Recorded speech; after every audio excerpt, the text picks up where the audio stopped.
Je suis né à Melbourne, en Australie, en 1982, et mes parents n'imaginaient absolument pas que je viendrais au monde sans bras ni jambes. Je suis la seule personne sans bras ni jambes que j'ai jamais vue. J'ai cru en Jésus-Christ après avoir lutté pendant 7 ans et demandé à Dieu, pourquoi est-ce que je suis né comme ça? Il m'a répondu très clairement par un texte dans l'évangile de Jean au chapitre 9. Alors j'ai donné ma vie à Jésus à l'âge de 15 ans, après avoir lu ce passage où il croise la route d'un aveugle. Et attendez une seconde, c'est vraiment intéressant. Personne ne savait pourquoi il était né comme ça. Je me suis dit, parfait, c'est tout moi. Donc j'ai lu dans l'évangile de Jean, au chapitre 9 et au verset 3, où Jésus dit que c'est arrivé afin que les œuvres de Dieu soient révélées en lui. Je me suis dit, waouh, Dieu, si tu avais un plan pour l'homme aveugle, tu en as aussi un pour moi. C'était le début de ma relation personnelle avec Jésus. Des groupes de jeunes, des églises ont commencé à me solliciter. Partout, des portes se sont ouvertes pour que je puisse donner mon témoignage. J'ai parlé devant 300 lycéens. Au bout de 3 minutes, la moitié des filles s'étaient mises à pleurer.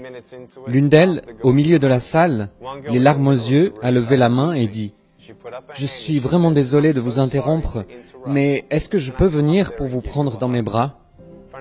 Devant tout le monde, elle s'est avancée et m'a prise dans ses bras. Elle a pleuré sur mon épaule et m'a murmuré à l'oreille. Jamais une personne ne m'a dit qu'elle m'aimait. On ne m'a jamais dit que j'étais merveilleuse comme je suis. Je n'arrivais pas à y croire. Cela a changé ma vie. À cet instant, j'ai compris que Dieu se servait de moi pour lui faire du bien. Ce n'était pas par mes paroles ou par ma force, mais c'était Dieu. Et mon cœur s'est enflammé de passion. C'était vraiment impressionnant de voir une personne transformée pour toujours. Ce jour-là, j'ai su que Dieu m'appelait à annoncer son évangile à travers le monde. Aujourd'hui, ne partez pas d'ici sans changer. Repartez d'ici sans chaîne. Vous ne savez tout simplement pas ce que Dieu peut faire avec des morceaux brisés de votre vie tant que vous ne les lui apportez pas. J'aimerais que vous sachiez que quand vous tombez à terre, la grâce de Dieu est là. Dieu veut étendre sa main et vous relever. Laissez-vous secourir.